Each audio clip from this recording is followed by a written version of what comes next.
Hi, everybody. Welcome to Act Now. I'm Julianna Forlano. Today, in addition to our headline segment, where I am going to go down with you a bunch of videos and a bunch of ideas and a bunch of thoughts about a tale of three speeches, the State of the Union, followed by, which we just saw a couple days ago, followed by the Republican response, which I like to call the State of the Confederacy, followed by something quite different this time, a working families response by Representative Rashida Tlaib, where she laid out that party's vision and she urged Democrats to really deliver for the people. So that's kind of exciting, kind of a new turn of events.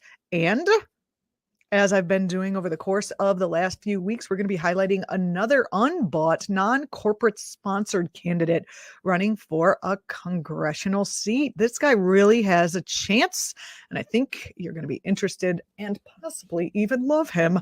Muad Hrezi from Connecticut's 1st District will be on. He's going to give us what he thinks the State of the Union is and maybe a little bit of his response to the situation in the Ukraine.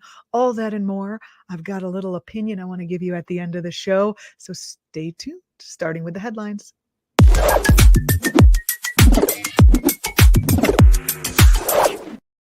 We're starting off this headline segment talking about the State of the Union, the Republican response to the State of the Union, and something that happened that was quite different. The working families put up a response by Representative Rashida Tlaib, where she laid out that party's vision, urging Democrats to deliver for the people. Stay tuned.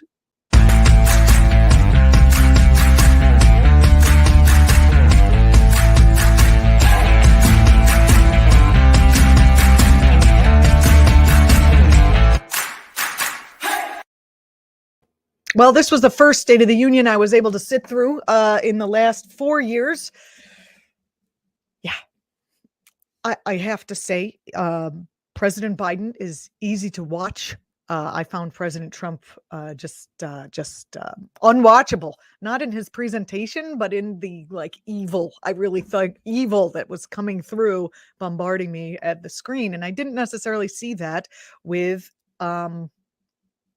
Joe Biden. I was able to watch it. I was able to listen to what he said and actually think, I wasn't short-circuited in my mind. Although I am a little short-circuited today. I'm going to put that right out there because, number one, I stayed up late watching the war. Number two, I stayed up late thinking about these State of the Union addresses that happened. And then, as you would know, if any of you have kids, there's just these random nights that they just stay up all night for whatever reason. And then here you are. So we'll do this together and it'll be fun. All right. First off, you may or may not like some of these opinions I'm about to say, but let's go with it, right? So first off, we're going to talk about one of the things Biden said. He said in his State of the Union, this is not like the major portion of his speech, but he said a very important thing. The Biden administration is going to prioritize going after criminals that have allegedly stolen billions in COVID relief funds that were meant for both small businesses and individual Americans in COVID era programs like the Paycheck Protection Program and the Unemployment Insurance Program. Biden said this during the State of the Union.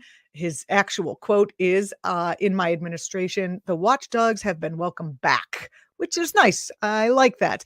He said, we're going after the criminals who stole billions in relief money meant for small businesses and for millions of Americans. Now, this is what I think is interesting. Maybe you heard this already, but Governor Kim Reynolds, throw up the photo of Kim Reynolds, John Carl. Governor Kim Reynolds, who is from Iowa, who gave the Republican rebuttal or response or whatever to the State of the Union address.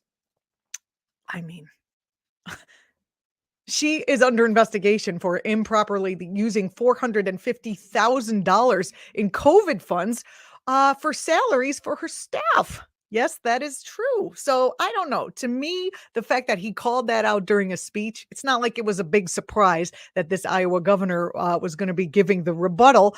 He called that out in his speech, and then he's letting us, the journalists, do the hard work and the not so hard work of pointing a finger at the absolute corruption that is happening on the Republican side. Okay, there's Democratic corruption as well. I get it. But I just thought this was him showing the spine that we're always looking for from Democrats. He just set us up perfectly.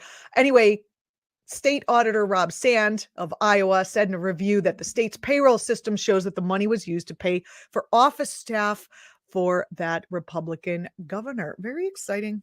Anyway, the rest of the media has been saying that Reynolds represents the face of the GOP that the party leaders want to put forward into the midterms.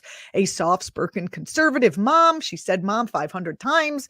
She's got, I think, 11 grandkids, which totally shocked me. And she said, mom, mom, mom, used to work at a grocery store. Mom, mom, mom, small town, rural roots. Just like you, is anxious of how out of control things feel. She said, quote, we're teetering on the edge of a major global conflagration. Inflation is rampant. Racial activism has taken on a vaguely threatening aura. She also said that she was worried about what her kids are being taught in school. And I think she was actually right about that. We are all worried about what our kids are being taught in school. Different sides to that issue are worried about different things. I've been worried since they started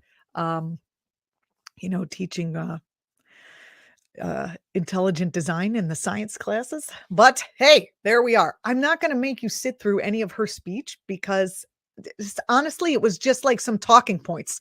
And it came on 20 minutes after Biden gave his speech, which rumor has it he was working on right up until the last minute because there's constant breaking news, constant breaking events with what's happening in the Ukraine. And he wanted to, get that, make sure he had all the right things to say at that right American moment. Her speech was pretty much already written. So it stayed, it was boring. It was ridiculous, and I don't even understand why we need to have a rebuttal speech when by the Republicans when we have an entire propaganda arm of the corporate state who is going to give a rebuttal speech. Anyway, the State of the Union. So this is a cool thing that was happening. Let me get this for you. So Representative Rashida Tlaib laid out the party's vision at this, it was like a people's conference in DC. Hold on, let me pull it up. I have Tlaib's speeches. I have some other speeches here. And as I said, I'm so tired that I think I might have forgotten to, I might have forgotten to bring my list. Give me 1 second and I'll get it. Here it is. My beautiful, beautiful piece put together by Rebecca here at actTV. God. Okay. So the Center for Popular Democracy and CASA, an immigrants' rights activist in DC, held a People's State of the Union on Monday, the day before Biden's State of the Union, in an effort to share what they called the state of our lives. Working people and BIPOC folks spoke about the inaction of the Biden administration on a number of issues and the urgent need for relief now. And yesterday, Tuesday. I'm losing track of the days, people. Rashida Tlaib gave the Working Families Party response to the State of the Union, and she laid out her vision, again, urging Democrats to deliver for the people and rallying progressives to an, all-in midterm election on the election front. Okay, so we have a couple of videos here. The two videos up front are from an activist, Hwang Chen-yu, I hope I'm pronouncing that right, of the National Korean American Service and Education Consortium, spoke about the U.S. military expansion under Biden, NATO's expansion, and the war in Ukraine on Monday. You talked about examining the U.S.'s role in escalating tensions abroad and its harmful impact on marginalized communities. Let's take a listen. The administration continues to expand the U.S. military. Whether globally or within the United States, we condemn the expansion of the U.S. military as it only increases harmful consequences of war and destruction. This conflict did not start last Wednesday, but rather resulted from the historical buildup between Russia, Ukraine, the United States, and NATO expansion. Destruction most heavily impacts Black, brown, poor, and working-class women and communities. If the U.S. is genuinely concerned about taking moral and just path, we must examine our own roles in escalating conflict and harming others. Okay, so I made my position known on Tuesday about this. You know, the whole idea of NATO expansion is to open up markets for the arms industry. So I think we could fix this whole thing by making the arms industry not for profit, right? All of that money, I think it's 17.7 billion that Lockheed Martin made in Q4 of this past year. And that was after Afghanistan had wound down, right? Q4, 1/4.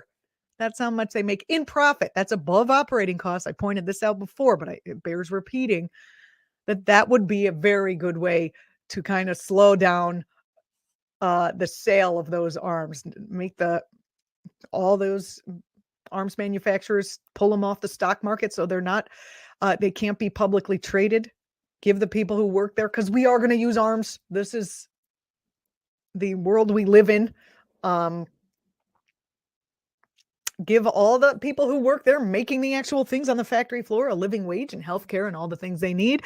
And anyone who does administration, also known as executives, but they'd be knocked down to administration, could have an administrator's salary of no more than 10 or perhaps 20% of what the floor people are making. And then any profit that is made goes right back into social programs here in the United States or peacekeeping missions, both here or abroad. Boom, problem solved. Problem solved at the root. This is you again on Monday, speaking about Biden's promises, which he believes are empty promises, and extremely harmful, which are empty promises, not just he believes, his harmful policies on immigration. Let's take a listen. We're here today to talk about the State of the Union as experienced by the people. What can we say about where we are now? The election of President Biden offered hope for immigrant communities, yet 1 year later, we have yet to see completion of his promises. It's a choice of Biden to complete his promises or to let his words remain empty and meaningless. Instead of addressing the root causes of violence against Asians, like addressing mental health and safe housing needs, the Biden administration and Congress continues to purport xenophobic and McCarthyist fears, further endangering Asian communities. A pathway to citizenship has yet to be created for millions. When 1 out of 7 Asian immigrants is undocumented, this failure's harm upon our communities cannot be overstated. I mean, he said it best, but we do have a guest coming in, and I'm going to bring him in right in the middle of this segment. I know we usually do headlines, then guests, but this is the perfect entrance point for my guest today, who is running an unbought, non-corporate backed candidacy for Connecticut's first district for the U.S. House of Representatives. You may remember that I worked with Marianne Williamson and a number of other progressive and liberal online news hosts and pundits on this thing called Seize the House, which we streamed right here on act.tv. And Muad Hrezi was one of the people I was lucky enough to be able to talk to that day. And I'm so thrilled that Muad is able to join me here today. Muad, thanks for coming on the show today. Hey, how you doing, Julianna? Nice to be with you. I'm good. I'm exhausted, but it's hard to from watching the war and watching everything that's going on, but it's hard to complain when there are women giving birth in bomb shelters and, other horrific things happening across the world. So I'm happy to be here. I'm happy we're having this conversation today. Same here. Yeah, it's the state of the country, the world is, I think, definitely shaky right now. There's a lot of anxiety, a lot of concern, and I think that's been the case for quite some time, and has only been getting more and more kind of challenging. So hopefully we will enter a new era soon of more prosperity, stability, peace, kind of all the things that I think the majority of people, global citizens across this world want to see. So. Well, I'm very happy that you're running right here in my home state of Connecticut. This is very exciting. You are a first-generation American, one of 6 children born to Libyan parents who came to America as asylum seekers, settling again here in Connecticut. You studied public health. You were a victim, shall we call it, of a horrendous public health system that almost let you die because your family had a medical debt that was not paid when you needed emergency care. Talk a little bit about your path to running here in Connecticut. And then I'd like to hear, your particular ideas about, we were just talking about Biden's immigration policies. What would you do? What will you push for if and when you get in, when it comes to immigration? Yeah. So my journey to run for Congress probably begins with my parents, who came here, like you said, from Libya as asylum seekers, and raised me with a deep understanding that we shouldn't take our liberties and our freedoms for granted, and that democracy is a verb and it's an action, and you have to do it every day, and you have to try to make your country, your community, your state better by engaging in that civic process. But the older I got, the more I started to see how politics played its role in my life, my family's life. So at 17, I was delayed healthcare, nearly denied healthcare, because my parents owed $20,000 of medical debt for a surgery that my mom needed to save her life, even though we had good employer insurance. That kind of puts a hole in the argument of employer sponsored insurance here in our country. But yeah, when a healthcare system in the world's wealthiest country nearly kills you as a 17-year-old, it kind of forces you to reckon with the way we have constructed and established systems. And so I just was forced to become introspective and reflect. And the more I looked at things, the more I realized that we have a system dominated by special interests, whether it is health insurance companies, hospital systems, pharmaceutical companies, or the military industrial complex. But wherever you looked, you would see some special interest essentially putting millions, if not billions of dollars to promote an agenda that was often in opposition to what average Americans wanted. And so that felt like a system that is rigged and not honestly conducive to bettering people's lives. And so just having lived on this planet for 27 years and feeling like things are not going well, and we're facing some existential crises such as climate change, and now there's, we're starting to see more and more of democratic backslide in our country. It felt like there might not be a tomorrow to be fighting for, and so now is as good a time as ever to get more non-corporate backed candidates in Congress. Absolutely. And you're not just coming in off the university campus to run. You worked for Chris Murphy as a policy staffer. He's a U.S. senator from our very fine state here of Connecticut. And you also have, you also studied public health, which is a very important part. Talk a little bit about, again, I want to revisit the immigration issue. Where are we today under Biden, and what would a truly progressive agenda look like? Yeah, so I worked for Senator Chris Murphy, and actually one of the policy areas I handled for him was immigration policy. So I kind of got to take a look under the hood at our nation's immigration policy. And honestly, I can say it is one of the most gut-wrenching areas that I worked on. Just seeing families and the traumatic experiences that they had to go through to come to this country, oftentimes fleeing situations in Central and Latin America that are unimaginable, and running to the land that they imagined would welcome them with open arms, the land of refugees, the land of liberty. But instead, we're ripped away from kids. We're handled at gunpoint. We're treated like terrorists in a sense, and just gone through a really horrendous experience. So what should our immigration process look like? Well, for one, I think we should just keep our commitments to human rights and international law. Anyone who's seeking asylum should be given the ability to go through the asylum process without being treated like a prisoner or like a fugitive from the law, because that's what international law requires, and it makes sense. And we have great ways of this common argument that you're gonna let them go into the middle of the country and they're never going to show up, and you have this system where you can't keep track of things, is a complete farce. We have really effective ways with just simple caseworkers and checking in on people to make sure that we are keeping track, and if there are any kind of nefarious forces that are trying to make their way into this country, that we can handle those and we can still be compassionate. It's not an either or. But one, we should allow asylum seekers to come here without treating them terribly. We should grant a pathway to citizenship to all the dreamers and all the DACA recipients who've known this country as their own, in the same way I came here when I was one and have only known America. And we should have an immigration process that doesn't just try to pick from certain parts of the world, but essentially opens our doors and says, if you want to come here and you want to create a pathway to prosperity, we'd love to welcome people from across this world who can enrich our country, make us competitive. And I think that the world has so much to offer, and we should be excited that people want to come to America and try to utilize this positive image that the world has of us. Well, we're looking at, not to get too weird on you here, but we're looking at climate change. We're looking at wars. We're looking at humanitarian crises popping up all over the world. How does that affect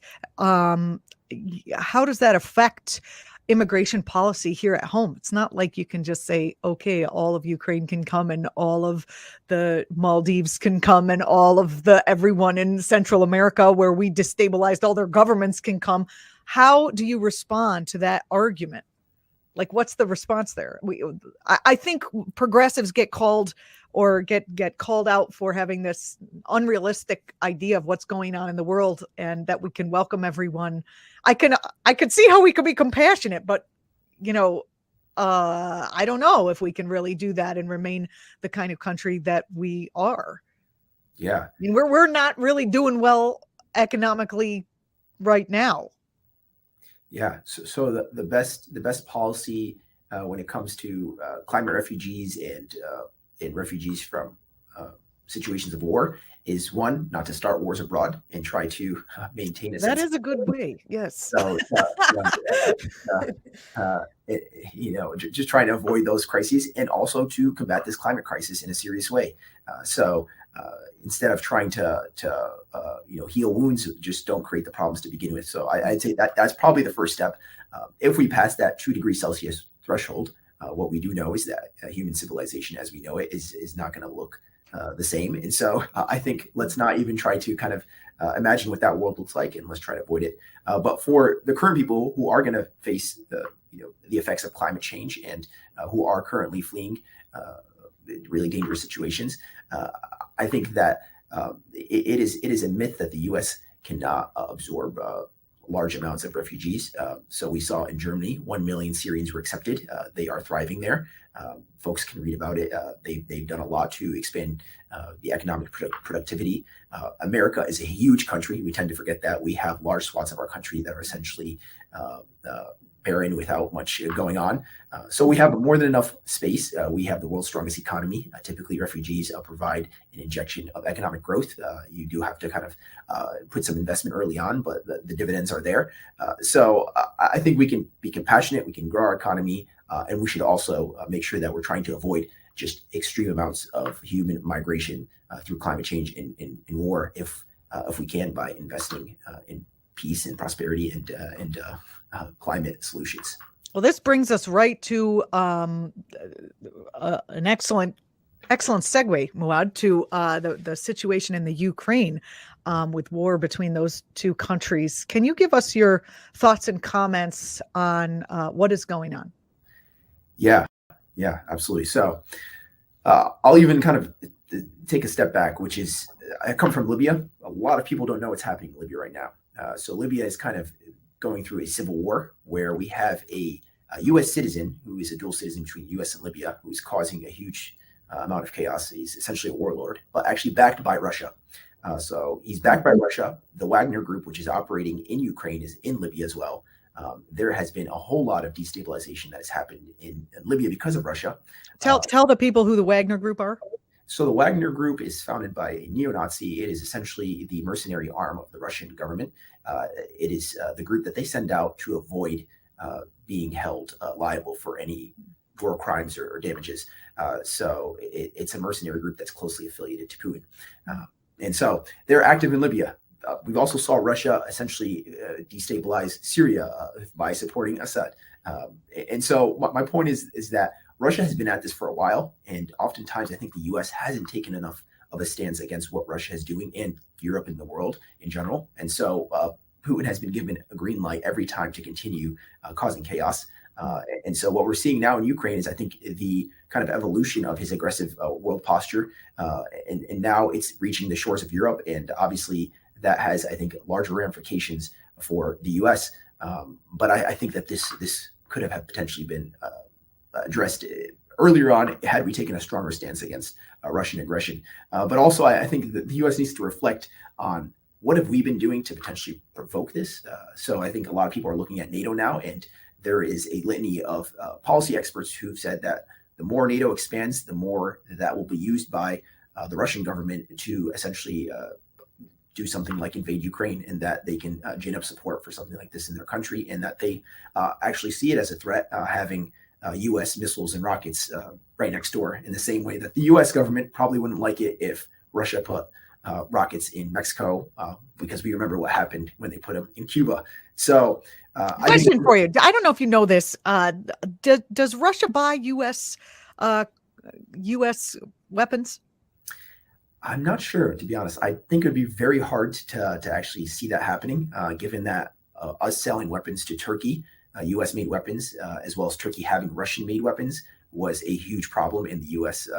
got in a big kind of fight with Turkey about that. So I don't think that we'd probably sell any weapons to Russia. Just wondered about that. Yeah, I don't think so. That would be almost impossible based on everything I know. But what's happening in Ukraine is really sad, and it's, I think, just continuing this trend that we're seeing of more and more global war happening. We see the Middle East has been caught in wars for a year, and now it's slowly been moving up, closer to Turkey, and now it's Ukraine. So I'm concerned for our world. I really wish that we can invest more in peace. This brings us right to the green energy economy. I often argue that if we had a green energy economy and a self-sufficient green energy economy, we really wouldn't have stakes in these wars. Yeah, that is true. We would have much less of a stake in these wars if we were more energy independent and used renewables. But also the other thing is that, Putin has been dominating his country as a dictator, and essentially he's been running a country that's a gas station that makes a lot of money, that enriches him and his cronies. And the best thing that we want to do, if we want a strong stance against Russia, I don't think necessarily NATO is the best route of doing that, NATO encroachment. Instead, we should make the world more reliant on renewables. Exactly. And that essentially depletes his resources and wouldn't keep us kind of held in a kind of a jeopardized position where we don't know if we should cut off the faucet of oil that's coming from Russia to Europe and to the U.S. So yeah, I think that would be a great national security strategy, and also a great strategy to protect our world. So. Yeah. Let's talk about your campaign. I remember when I was talking with you on the Seize the House fundraising stream that we did. We talked about the incumbent in your district, and how he is getting lots of corporate money from both in the district, but also all over the country. Like, corporate money is flowing in to keep these corporate candidates in their seats, as opposed to you, who's, doing a grassroots candidacy. Talk a little bit about what your opponent is been standing for, how he's funding his campaign, and then in opposition, what you stand for and how you're funding your campaign. Yeah. And to even set the stage, so the incumbent I'm challenging is the longest sitting incumbent without a primary challenge in the country. So he was first elected in 1999, has never faced a primary since then, and this is a Democratic stronghold. Is he shocked that you came up? Did he? I imagine he's maybe a little insulted that somebody would challenge his reign, but I'm not entirely sure how he's taking it. I just don't know. He's not very happy, is what I hear. But democracy is a contact sport, and I think what I tell his supporters are, if you believe he's a great candidate, this is the best thing that's happened in 23 years. He'll have to prove it on the election day. Yeah, but. So good one. Exactly. I mean, yeah. Because you're running in Hartford has a tale of two cities behind it. It has and the two cities are very much split. There is people who are struggling, and then there are people who are doing just fine working for the insurance industries. Go ahead. I'll just throw it back to you talking about that. Yeah. So longest sitting incumbent without a primary challenge, the fifth highest recipient of corporate PAC money out of all the House Democrats. He receives over 90% of his dollars last cycle were from out of state contributors. So just who? Do you know who they are? Like, is it war machine people? Is it insurance people? Pharma? Who are we talking about? Oil and gas?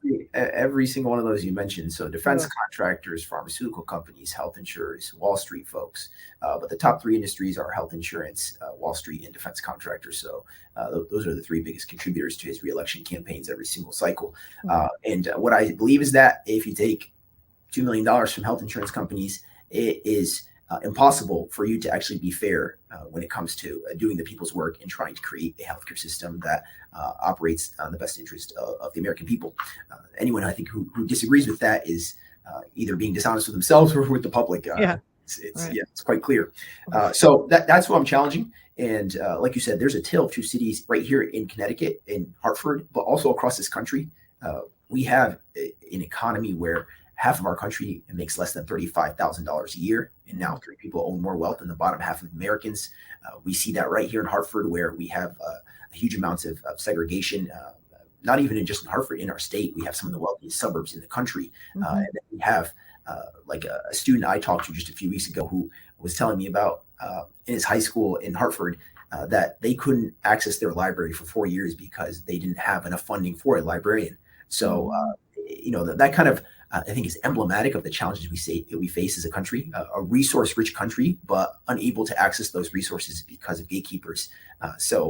Students having books that they can't even read because we don't want to fund a librarian is just devastating. And also, what about the paucity of imagination? Okay, you can't fund a librarian. All right, if that's even true, which it probably isn't. How about we let those students train them in how to work the library? I mean, it's not that hard to do. Do they still do the Dewey Decimal System? I don't know. But like putting the books back, taking them out, letting them have a little agency in, God forbid we should let our students learn that they can take action and make their place better for themselves and their community members. Yeah, I mean, there's so many, I think, striking lessons that can be gleaned from that story, but it is just just a glaring challenge. How do we have it in the world's wealthiest country, in probably one of the wealthiest states in the country, that high schoolers can't access a library? What's up with a lot of challenges. Oh, you got me on an exhausted day, but I've been really enjoying our conversation. It's probably a little looser than you remember me on the on the other stream, but I do appreciate you coming on. Final words, how can people help you and your campaign? And also, before that, why is it so important to get people who are non-corporate candidates? You touched on that a little bit, but I'm going to hit you the softball and I want you to knock it out of the park. Yeah. Oh, well, it's the only way I believe we save our democracy and save our planet. I used to work for Chris Murphy. I was in Congress. Oftentimes when you're trying to advocate on behalf of people, there is always a special interest there lobbying on the other side. And so unless you have non-corporate backed candidates who are willing to challenge these special interests, then we're just going to continue down this track of two Americas, one that has immense resources and one that is being neglected. And so I think it's important because we need to save our planet. We need to provide for the American people. And I think that if we continue down this road, there's going to be so much voter apathy, and we're just going to continue down this path of an oligopoly that one day we're just going to wake up and the democratic heartbeat within our government is going to be essentially dead. So I fear for that day. And I think that right now we're at a huge kind of juncture. And I hope that we start electing more candidates who don't take any corporate money. Thank you so much for being on the show. You can see it's Hrezi.com, Hrezi. It's right there at the bottom. You are accepting funds from outside of your district. So I encourage everyone to send money. Send money. If you can volunteer, if you're within the district, we're getting closer and closer to election day, 5 months left. And once the weather warms up, we'll be out there. We already are, but we'll be, recruiting heavily. So if you want Can people do phone banking if they're not in the district? Exactly. If you're not in the district, you can phone and text bank. So we have an option for everyone. And we would love people's support. And what I say about this campaign is that I think it's just a reflection of what we as people want. So I believe that people want a government that works on their behalf, and we've been seeing a whole lot of support. And so if you share those values, then please join our efforts. Find a way you can help out, not only to this campaign, but to other campaigns. If there's another one that is in your district or in your area or that you really like, find a way to help out. And I think that, a people's revolution is on its way. And I'm excited for it. Muad, when you get in, would one of the first things that you could please work on is campaign finance reform? Because we could work on this as a systemic issue as opposed to each unbossed, non-corporate candidate having to dig themselves out, from under in every race. Yeah, no, absolutely. There are a couple of things that would, I think, really unlock the power of our government, and campaign finance reform is, I think, the cornerstone of that. So, yeah, I'm excited to hopefully get elected. And then the next step is figure out how we can get more non-corporate backed candidates into Congress. And you're close. I'm not bringing on some far long shot. This guy right here is close, and he needs your support. So thank you so much for being on the program. We'll continue to follow your campaign, support you any way we can. We appreciate you coming on. Thank you, Julianna. My pleasure. All right, you're watching ActTV. I'm going to take a brief breather, a quick moment, and then I'm going to come back and we're going to continue our rundown of the Working Families Party rebuttal to the State of the Union. It was actually a pre-buttal. Anyway, we'll be right back.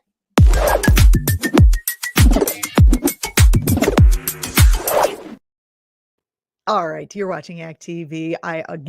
That was a great interview. If you're just joining us, Muad Hrezi from Connecticut's 1st District, running a non-corporate campaign. All right, let's get back to it. We were talking about a tale of 3 speeches, as I like to call it. There were 3 speeches: the State of the Union speech, the State of the Confederacy speech, which again, I won't force you to sit through any of, and then the progressive response to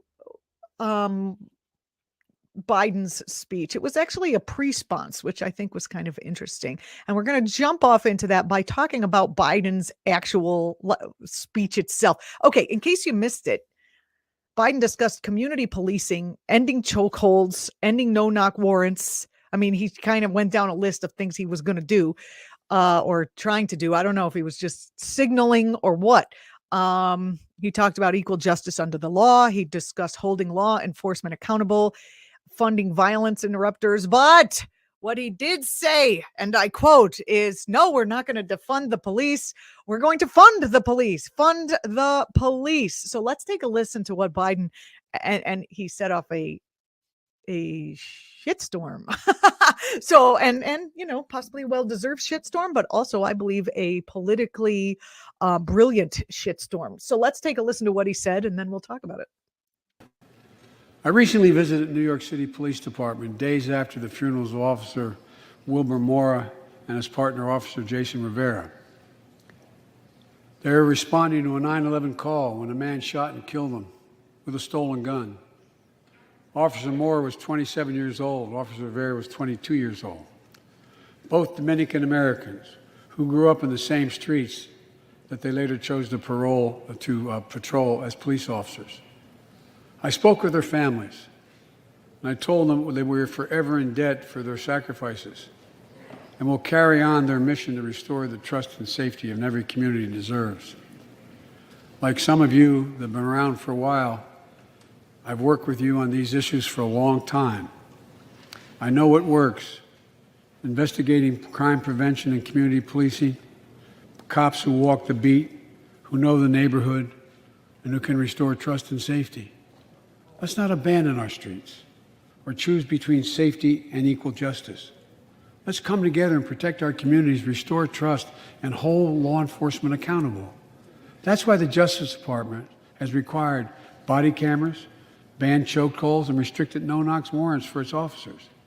That's why the American Rescue Plan that you all provided $350 billion that cities, states, and counties can use to hire more police, invest in more proven strategies.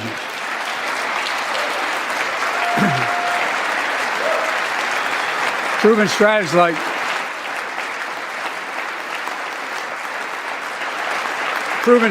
like community violence interruption, trusted messengers, breaking the cycle of violence and trauma, and giving young people some hope. We should all agree the answer is not to defund the police, it's to fund the police. Fund them. Fund them.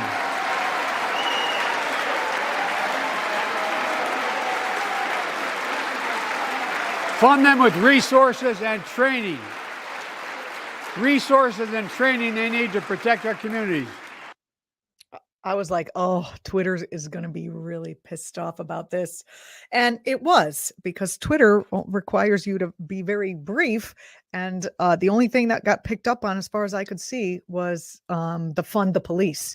And then it was a fight between fund the police and defund the police. But I think what he did was politically brilliant, because Fox News is painting him as first he went through and he said a whole bunch of the things that I named earlier about that people want, that people who are fighting against police brutality and injustice on that front actually want, right? He named a whole bunch of those things. And then he said, fund the police. And you can't take back those three words. And Fox News, has been smearing him with this defund the police as if it's a smear brand. And I think he was basically just fighting back against that. He also mentioned the American Rescue Plan, that it's going to invest more in the police, that he wants the police on his MF side. That's what he wants. That he wants the police on his side. I think it's a good idea if cops who are going more and more toward the Republican side of thing, and therefore they'll be even closer to the SS than some of them are now. I could be wrong, but I think it's a good idea to appeal to that section. And I personally think what he did was brilliant. Now let's see what the policies say. Let's see what he actually does. But that rhetoric, I thought, was a good idea. Republicans don't want to support the American Rescue Plan. Not one voted for it. Not to mention, we have our own traitors, Manchin and Sinema, which of course I just mentioned. So basically by saying fund the police, he was hitting Republicans in the cops. That's where he was hitting them. Now, Cori Bush, of course, said that she often uses the defund branding. And she also said, I don't care if you call it defund, reallocate, move, switch, push, or transfer money. What we're saying is we have to do something different in order to save lives. And then she went on to say, we don't need all these militarized weapons in our communities. What we need is to put that money into social services. What we need is to expand 911. It's very interesting. During the rest of his speech, he talked about the social services that he was going to be expanding, early child care, schools, etc.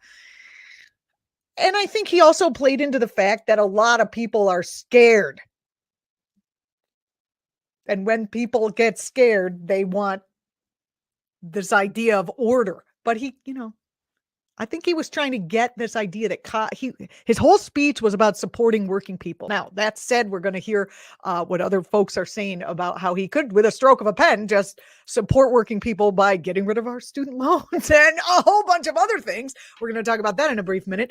But a lot of what he said was about supporting working people. And I think this whole fund the police business was about bringing the police back into the working people, having police and working people be one people again, under possibly the banner of Democrats. I don't know. Maybe we'll have to see.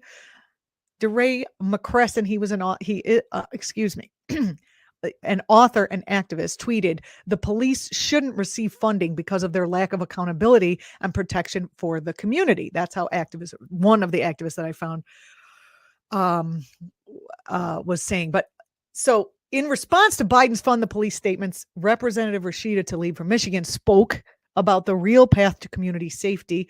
And she spoke of it in a way that I think is just so beautiful, just such if we were able to speak about in this way about care, a care community, and have that person be a leader, I think if we're on our way to being able to talk about the care community, I think Biden is a good bridge to that, actually, because we went from Trump the autocrat to a soft older gentleman in his presentation, getting people ready for maybe someone like Tlaib or someone else who might be able to speak in a soft way about having a more beautiful care-based economy. That would be awesome. Anyway, here's her response.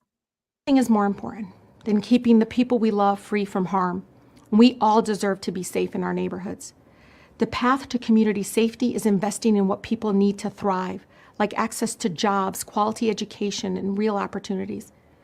We can't police away homelessness, poverty, or mental health crisis in our country. Care, not more criminalization, is how we ensure lasting safety for all. And we should end the war on drugs, fund legal defense, and enact criminal justice reforms like ending qualified immunity that would transform our discriminatory legal system. Beautiful. Yes? Representative Tlaib spoke about the various executive orders that President Biden can take to deliver for the people as well. Here she is. Biden can use his executive power now to take action, to deliver for the people. He can cancel federal student loan debt, which would be a lifeline for millions of Americans and a transformative economic stimulus.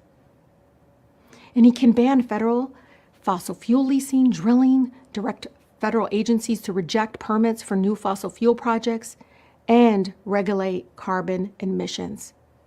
He can fix our labor rules right now to allow more workers to access overtime pay. And he can change how we calculate the poverty line so that more Americans become eligible for life-saving federal benefits. And he can take action to break up pharmaceutical monopolies that make life-saving medicines affordable. I mean, right? Are we snapping in the background? I think we are. That was beautiful. So here's the thing that I see, though. I saw 3 speeches. Stick with me on this if you can. I know I might be all over the place today because of lack of sleep and concern about thermonuclear destruction and really being torn apart by what is happening in other countries to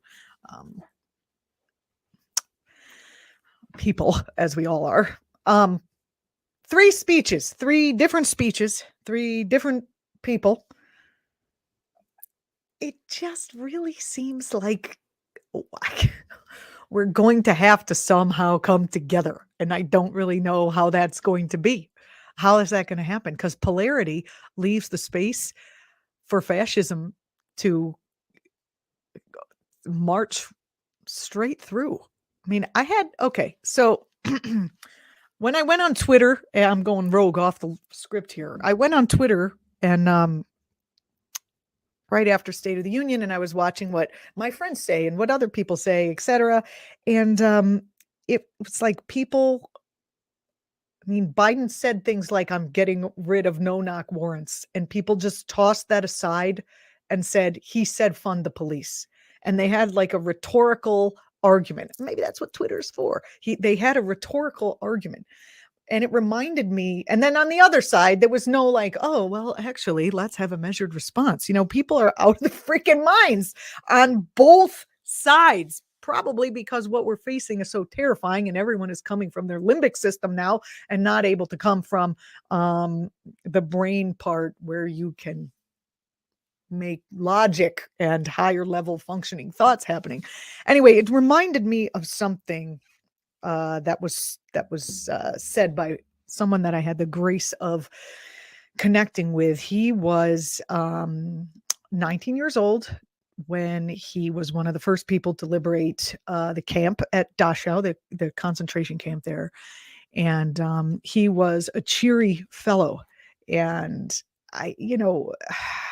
he wasn't giving a speech. It was just, I was in a private setting and people were asking him, how does, after seeing so much atrocity, after living through so much atrocity, how is he able to keep his sense of joy, his sense of life? How does he see this? How does he deal with atrocity on the daily basis? And he said he forces himself to appreciate one thing on every horrendous ghoul. And then he shouted, I like that button, in a tone that suggested he was just about to follow that sentiment up with, you son of a bitch. But he said, I know this is a little off, right? This is a little off. He said, stay with the button. You have to pick one thing where there is unity, because in unity there is power, and it allows for connection, and through connection is where things actually get pushed forward. Now, I know this is an abomination of things to say on the internet, like that we actually have to connect with the people that we might really truly disagree with. But if you look back over the course of the show, it's what I did. The Republican lady, this one here, Kim Reynolds from Iowa. Yes, I am also concerned about what the kids are being taught at school. We have different concerns, but overall, I'm concerned that they're taking out history out of school books. She is concerned that they're leaving it in. Whatever. Okay, so we both share that concern. President Biden, he said he wants to fund childcare. Okay, I can stick with being okay with that. And Rashida Tlaib said a care economy and a whole number of other things, and I'm good with that. So I just want to, encourage everyone to put the goddamn batons down and pick up a weapon that actually might work. A place of strength that you can actually start from, that we can all start from. Remember the button. Thanks for watching. I'm Julianna Forlano. See you next time.